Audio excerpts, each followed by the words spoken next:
Bonjour, dans cette vidéo, nous allons travailler sur l'encadrement et sur l'arrondi, mais aussi nous allons donner un sens à l'expression ordre de grandeur. Nous sommes allés au supermarché faire les courses et nous avons acheté les articles suivants. Avant d'arriver à la caisse, nous avons bien envie de donner une approximation du montant de nos achats, d'estimer le montant de nos achats approximativement. Comment procéder?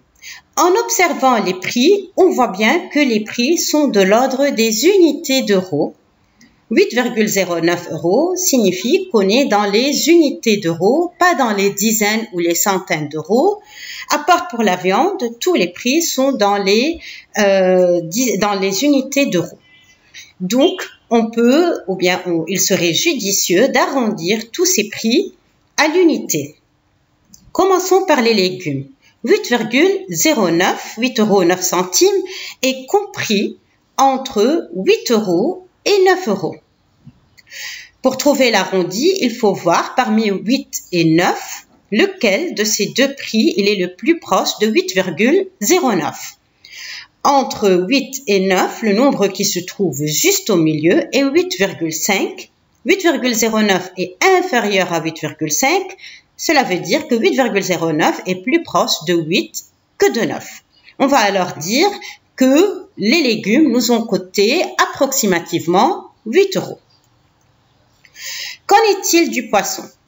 9,65 € est compris entre 9 et 10 €. 9,65 est supérieur à 9,5 ou 9,50. Le prix est donc plus proche de 10 € que de 9 €. Ça veut dire, autrement, les poissons nous ont coûté environ 10 €. La tarte, son prix est compris entre 7 et 8 €. Le prix le plus proche de 7,38, c'est 7 €. Le pain nous a coûté 1,80 €. Son prix est plus proche de 2 €.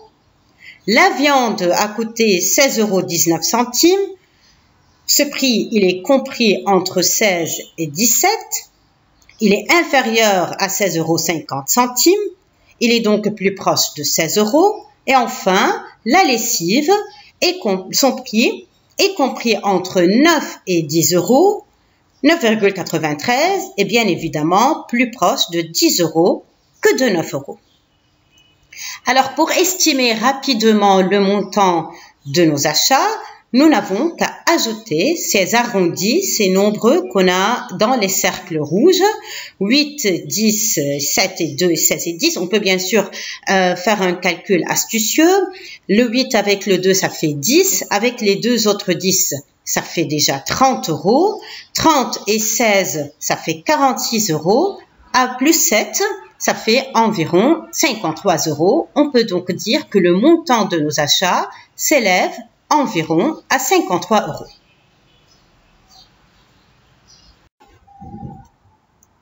Nous pouvons bien sûr avoir une approximation plus précise du prix, par exemple en arrondissant les prix au dixième près.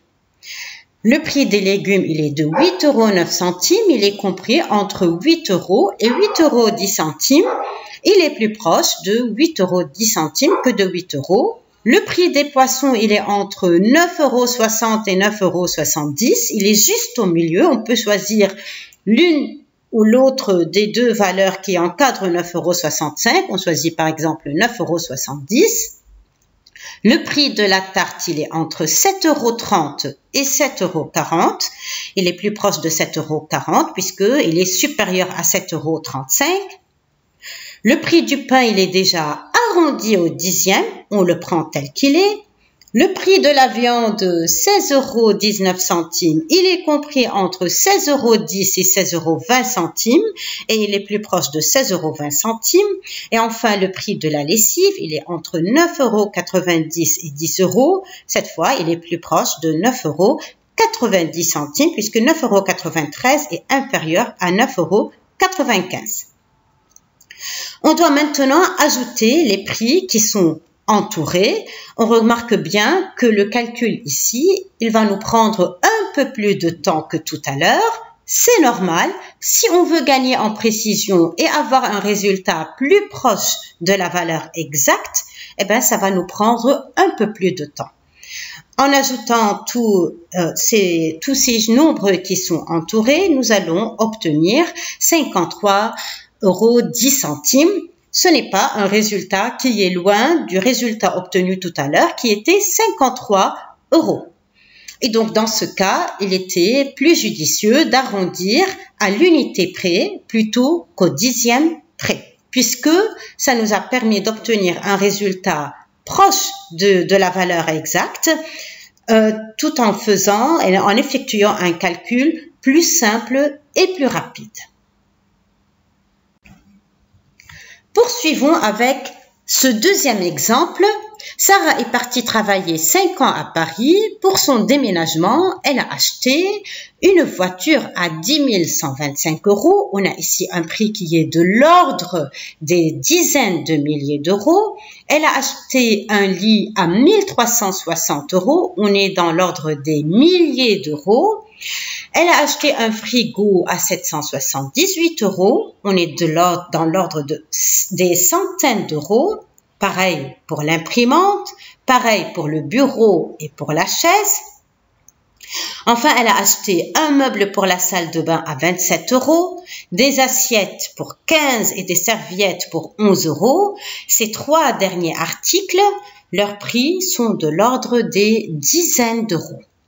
Alors, si Sarah veut estimer approximativement et d'une façon plus ou moins rapide le montant de ses achats, ça veut dire le coût de son déménagement, à quel ordre de précision doit-elle arrondir ses prix? On a des prix qui sont de l'ordre des dizaines de milliers d'euros et d'autres qui sont de l'ordre des dizaines d'euros. Il va falloir donc trouver un ordre de précision qui est au milieu entre les dizaines de milliers et les dizaines d'euros. Et donc, le meilleur arrondi ou le meilleur ordre de précision serait l'arrondi à la centaine d'euros près.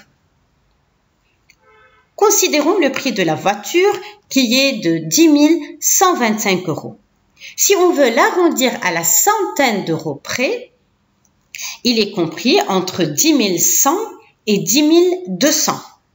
Il est plus proche de 10 100 que de 10 200 puisqu'il est inférieur à 10 150 et donc l'arrondi à la centaine d'euros de 10 125 et 10 100 €, on peut dire que la voiture a à peu près coûté 10 100 €. Le prix du lit, il est de 1360 €. En l'encadrant à la centaine près, on obtient qu'il est compris entre 1300 et 1400 € et il est plus proche de 1400 € puisque 1360 est supérieur à 1350 €. Le frigo, il est à 778 €. Ce prix, il est compris entre 700 et 800 € et il est plus proche de 800 €. On peut donc dire le frigo a coûté approximativement 800 €. Je vous laisse réfléchir pour l'imprimante. Quel est l'arrondi à la centaine de 132? Oui, c'est 100 €. Le bureau, il est à 286 €. Un arrondi à la centaine serait 300 €. La chaise coûte 121 €. Son prix, il est approximativement égal à 100 €. Le meuble pour la salle de bain, il est à 27 €. Si on veut l'arrondir à la centaine près, c'est un prix qui est inférieur à 100 €. Il est donc compris entre 0 et 100 €. Et il est inférieur à 50 €, le nombre qui est juste au milieu entre 0 et 100. Et donc l'arrondi à la centaine de 27 € est 0 €. Et c'est normal d'obtenir 0 € si on compare le prix de ce meuble qui est 27 € au prix de la voiture qui est 10 125 €, on voit que le prix de ce meuble, il est négligeable par rapport au prix de la voiture. Des assiettes à 15 euros, aussi en arrondissant à la centaine, on obtient 0 euros. Les serviettes à 11 euros, l'arrondi à la centaine, c'est également 0 euros. Bien sûr, ici, ces prix sont considérés négligeables si on veut les comparer au prix de la voiture ou bien même au prix du lit. Mais bien sûr, si tous nos achats sont de l'ordre des dizaines d'euros, voire si nos achats sont de l'ordre des unités d'euros, ça veut dire des euros, comme le cas du supermarché tout à l'heure, 27 euros ne sera pas un prix négligeable. Maintenant, on peut additionner tous les prix qui sont à droite. On voit bien que l'addition maintenant, elle est très simple à effectuer mentalement. 10 100 plus 1400, ça fait 11 500. On peut ajouter 800 avec 100, avec l'autre 100, ça fait 1000. Ça fait donc 12 500 euros. Et avec les 300, ça fait 12 800 euros. Approximativement, le coût du déménagement de Sarah s'élève à 12 800 euros. Si on effectue le calcul exact des prix, nous allons obtenir 12 855 euros. On voit bien qu'on est très proche de la valeur exacte. La différence, elle est de 55 euros, qui est finalement une valeur plus ou moins négligeable par rapport au prix de la voiture qui est de 10 125 euros. Donc, quand on parle de l'ordre de grandeur, on est en train de parler de l'ordre de grandeur de ces prix. On a des prix qui sont de l'ordre des 10 000 euros, d'autres qui sont de l'ordre des centaines d'euros et l'autre qui sont de l'ordre des dizaines d'euros. On a choisi un ordre de grandeur pour l'approximation qui est au milieu entre les dizaines de milliers et les dizaines d'euros.